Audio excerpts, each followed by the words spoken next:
Hello, welcome to the channel. I'm speaking with Dan Connell, who is a visiting scholar at the African Studies Center at Boston University and a retired senior lecturer in journalism and African politics at Simmons University in Boston. Dan specializes in human rights and development, democratic governance, journalism, and third world insurgencies. His current focus is on refugees and forced migration from Eritrea. He held a 6-year professional consulting relationship with the Norwegian Ministry of Foreign Affairs under the Peace and Reconciliation Department. Dan has visited 19 countries to follow the paths of Eritrean refugees, and more specifically, has been to detention centers that hold refugees in Egypt, Israel, and the Sinai Peninsula. Although his main area of focus is Eritrea, Dan has previously studied comparative political and social issues across the African continent, the Middle East, and Central America. Dan is also an author and has written numerous books and articles about Eritrea, including Conversations with Eritrean Political Prisoners and Against All Odds, a chronicle of the Eritrean Revolution, now with an updated reappraisal published back in July of 2021. I'm pleased to have Dan on the channel. Welcome back. Thanks. I'm glad to be here. I'd like to start with the situation in Ethiopia. In November of 2022, peace was finally achieved between the Ethiopian federal government and the Tigrayan regional government, who had been at war for the past 2 years. The African Union was involved in facilitating peace talks and establishing confidence building measures by which the two parties could resolve immediate issues related to the war and set the path forward for Ethiopia's future. So I'd like to ask, what reaction do you have to the cessation of hostilities signed in Pretoria and later in Nairobi? And will this peace last? Well, let me go to the first part of that first, and then the second part, because it's a big question whether it'll last. If you go back and look at the section in my afterward in Against All Odds, which I know you have, you will see a peace proposal that was discussed with the TPLF back in 2021. And many of the things that are in this are in that. Not everything. The Tigrayans lost on the battlefield, and that's the critical thing. You can't make peace when one side or the other thinks they can win it. And I think that Ethiopia thought for a long time that they could. TPLF clearly did as well when they came toward Addis back in 2021. But I think both had gotten to the point where they saw that they couldn't win without a terrible loss of life and perhaps the stability of Ethiopia and Tigray, both for separate reasons. So they were ready for it. I think that's a key precondition for peace. The peace agreement itself is a lot like what I think the TPLF was ready to do in 2021. More disarmament than expected, more acceptance of the federal state. But they basically wanted then what they've got now, which was peace and participation actively in the life of the country as a whole. So I think, yes, it can last. If it were only the TPLF or TDF, whatever, and Abiy Ahmed and the federal government, I think they've gotten off to a great start. But there's a wild card here, and you know what it is. It's Eritrea and the Amhara militias, Fano, with which Eritrea is now cooperating and giving training. So Eritrea didn't sign the agreement. It wasn't invited into the initial talks because it wasn't a primary party. This was really a civil war that they intervened in with Ethiopian support, of course. But now it's up to Ethiopia to deal with Eritrea. And I think Abiy doesn't really have control of this. Isaias always had his own agenda here. And part of that was clearly the decimation of the TPLF and of the social base upon which it rests, the Tigrayan people and their economy. He's done quite a job on the economy and the population, but it hasn't been enough to put the TPLF out of business. So he has not got what he wanted. I think Abiy does. The TPLF has recognized him as the legitimate ruler of the country. And I think Abiy, the TPLF has gotten what it wants, recognition of themselves as the legitimate political force in Tigray. Maybe not the only one, but at least a legitimate one. So I think this should be asked in Asmara. Will the peace last? If they let it. If they withdraw, and if the Amhara withdraw. I don't think either is likely without further conflict. So I don't know whether it'll last. And of course, we'll be discussing Eritrea later on. But something else that seems to be interesting with the rise of the peace deal, many analysts earlier in the conflict criticized the lackluster role of the African Union and their perceived partisan stance in favor of Ethiopia. But they've appeared to have brokered peace in a neutral way. How important is it that they've been able to gain the trust of both parties to broker peace? And what does this say about the role of African institutions in diplomacy? I think it was critical to getting to peace. I don't think it would have happened without the AU's participation. I think perhaps they heard the TPLF's criticisms and broadened their approach, but the TPLF also had to give up on its absolutism toward it. And when those two things happened, I think this really moved quickly. And the AU has the legitimacy on the continent and in the wider world to get the support of the international community on this and to get it behind an African solution to an African issue. So I think this was the best possible way forward. And of course, the reaction to the peace deal was welcomed across the African continent with praise for the leadership to resolve their issues diplomatically. But if peace was always the intention of Ethiopia and Tigray, why did it take 2 years of war to get to this point? Well, that's because your if is off base. It wasn't. It is now. And I think it took a while to get there. But if you remember in 2019, in the lead up to this conflict, the relations between Addis and Mekelle were getting more and more sour by the day. And this was in part because they were very sensitive to the ways they talked about each other. Abiy in particular doesn't like criticism, doesn't like to be trashed. The TPLF, for its part, was trashing him at every step of the way from about April on for what they felt was a betrayal in the effort to get a peace deal with Eritrea and the TPLF. So it was like a collision. I wrote in my book, of course, it looked like a train wreck waiting to happen, two engines racing toward each other on the same track. And you could see it coming in by June or so of 2019. And it took another, 15 months before it actually broke out into fighting. But once it did, it was very bitter, with each side angry at the other, not willing to concede the legitimacy of the other party. And meanwhile, of course, it got more complicated with the addition of Eritrea, Amhara, and also even Somali's forces in there. But it was the Amhara and the Eritrea that had an agenda that they wanted to accomplish in Tigray, independent of Abiy, that made it more complicated than ever. Well, the 2018 peace deal between Eritrea and Ethiopia lacked transparency. Nearly 5 years since then, we still do not know what was in those documents. Compare that to the process that we've just seen between Ethiopia and Tigray, where the leaders seem genuinely interested in brokering peace after war. What does this suggest about the Eritrean government's strategy of diplomacy?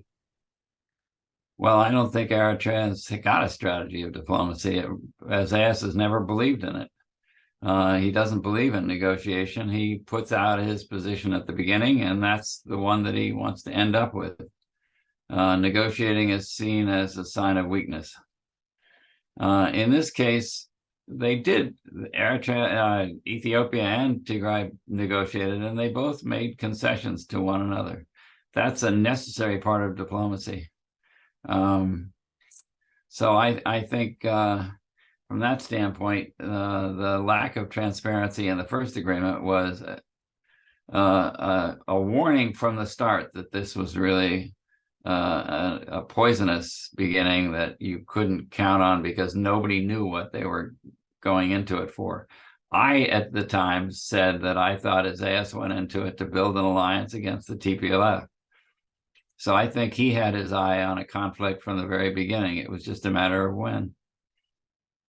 There was one moment in January of 2019 when Abiy engineered a contact between Isaias and Debretsion, the president of Tigray, and the Humera border crossing.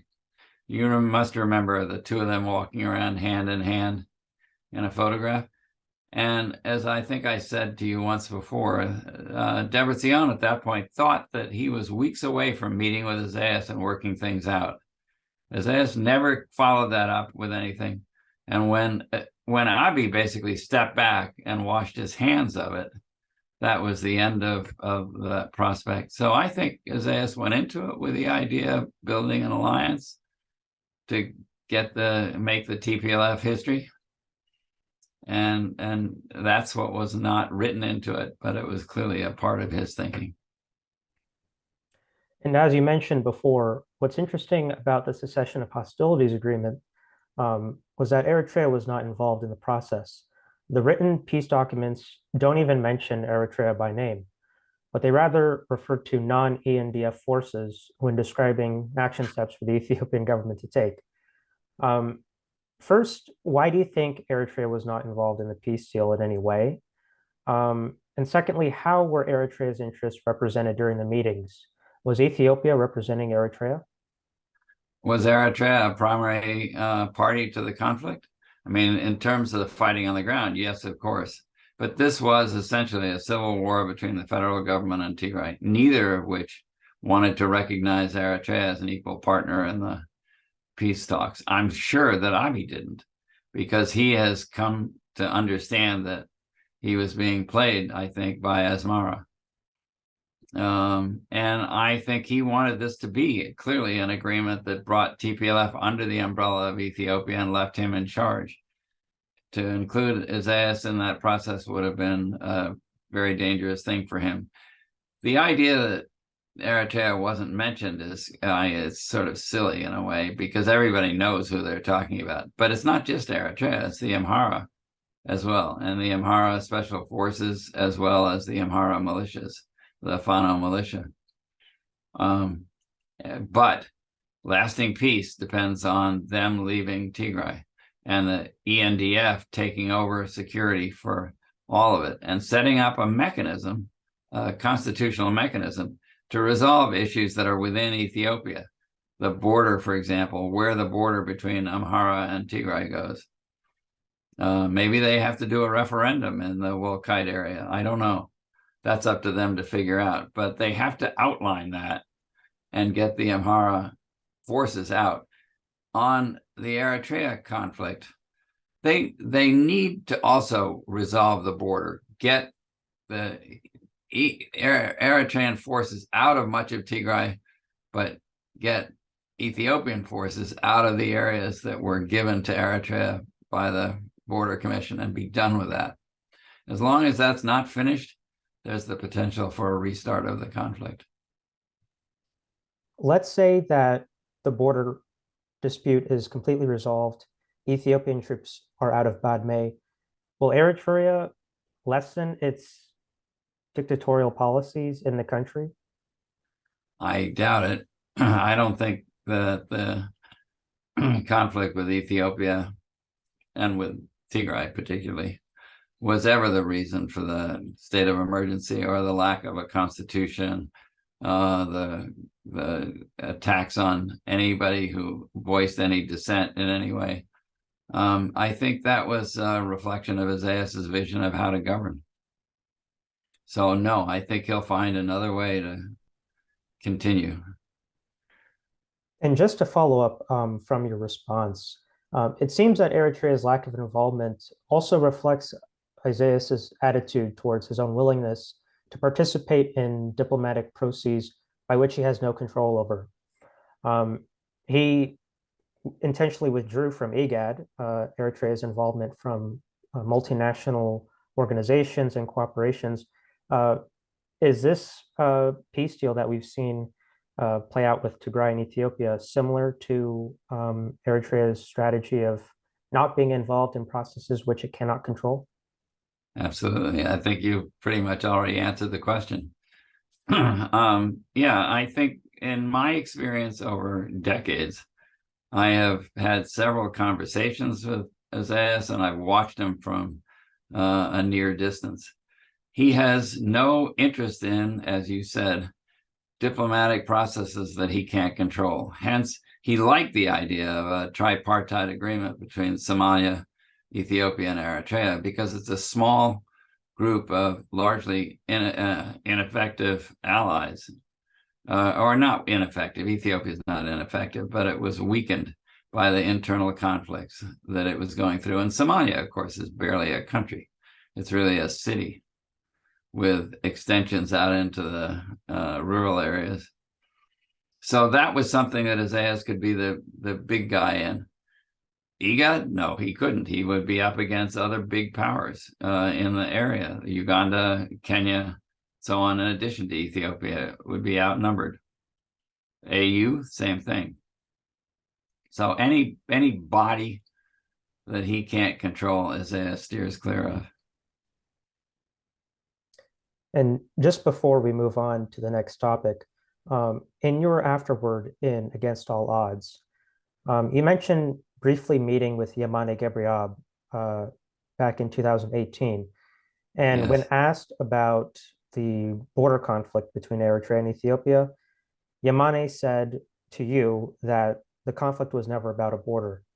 If that's the case, and the Eritrean government, probably by virtue of what Yamane said, don't actually believe that these conflicts are about borders, how have they been able to convince the population in the diaspora that the border issue was the principal stance that they needed to take in order to get involved in the war in Tigray and to justify their involvement? It seems that they've extrapolated far beyond 1998 and into this new era of fighting where they could reclaim territory and also reciprocate the treatment that they had back then during the conflict. Well, I think that this is a commentary on how authoritarian states can act. You see it in a lot of different ways. We almost had it in the US with Mr. Trump. You keep telling a story in a certain way, pump the people up emotionally, and don't give room for debate.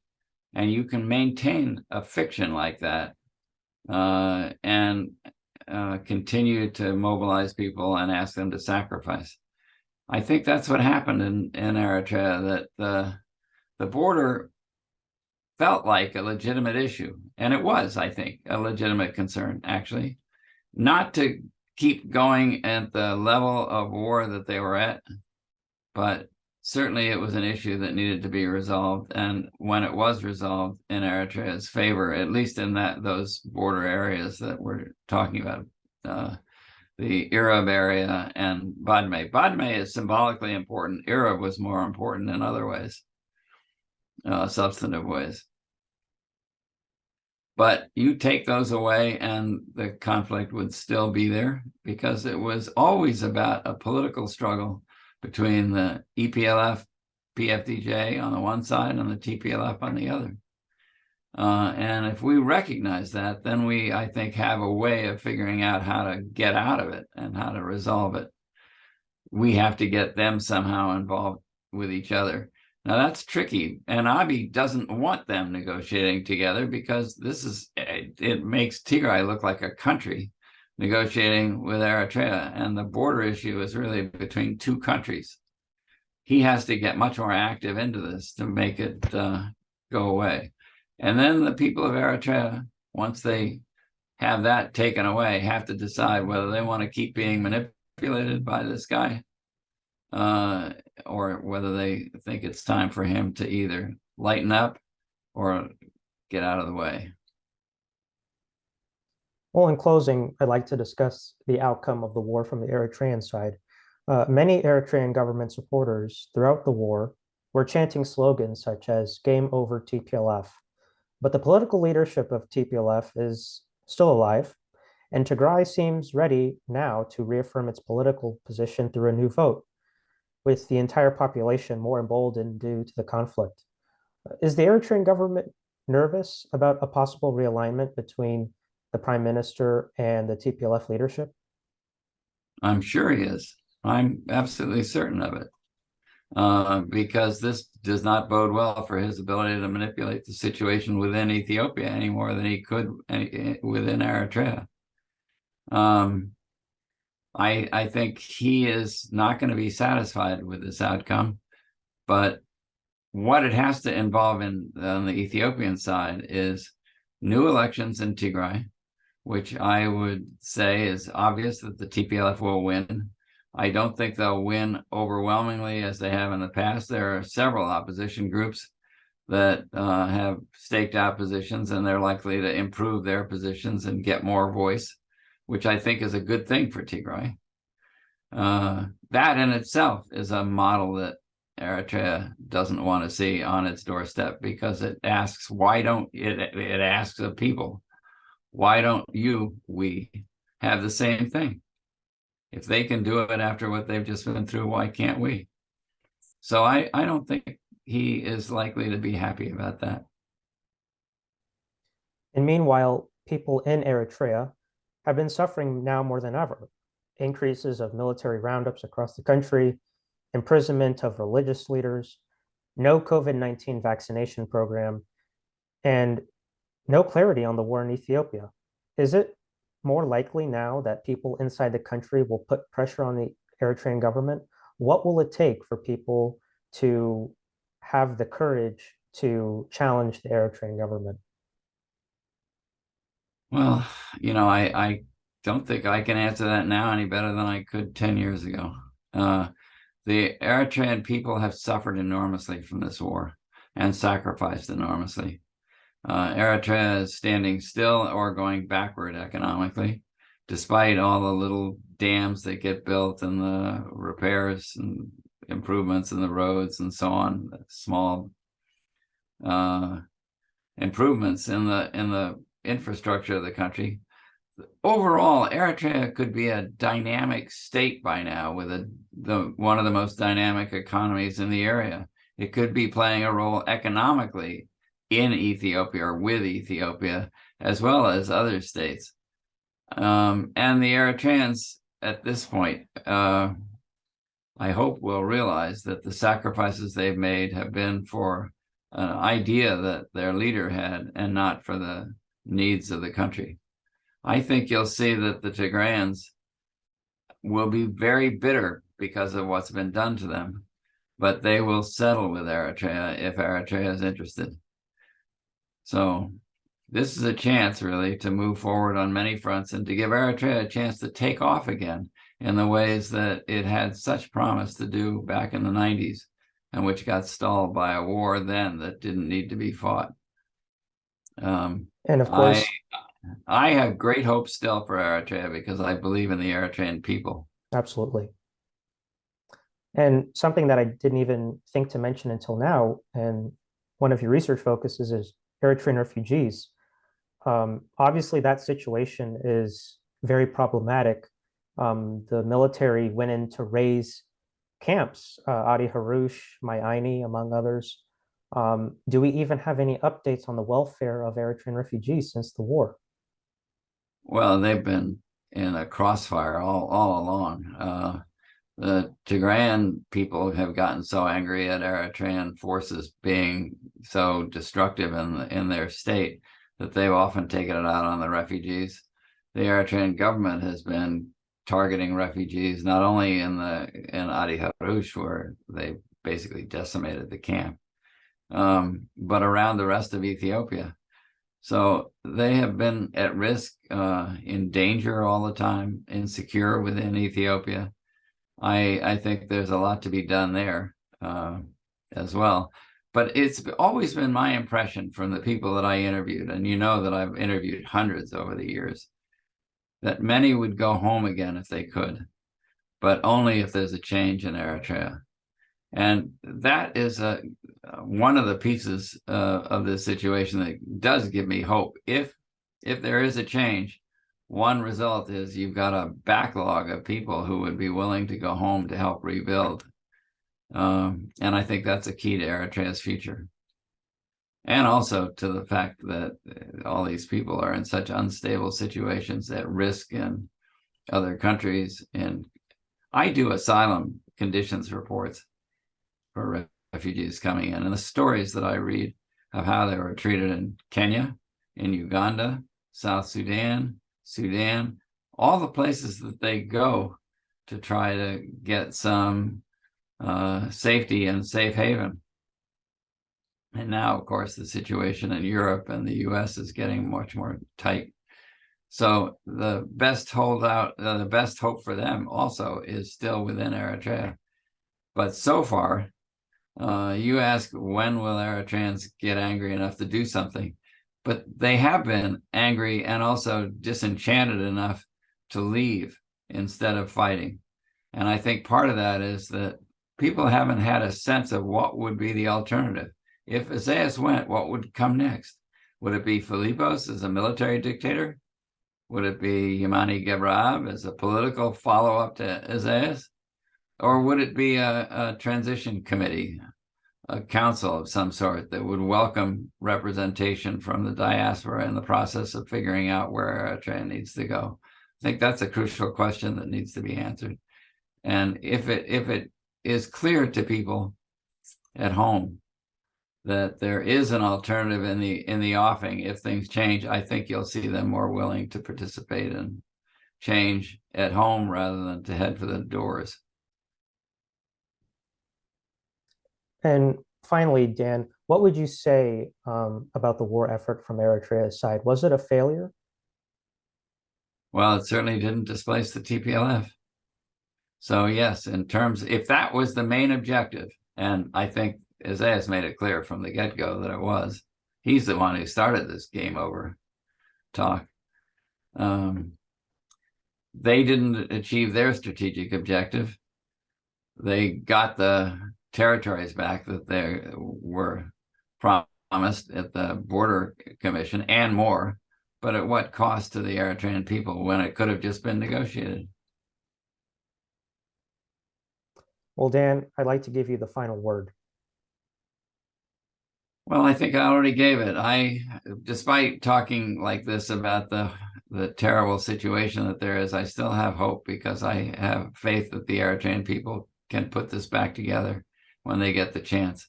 I just hope I live to see it. I'm sure you will. Dan, Thanks. I appreciate it. Thank you.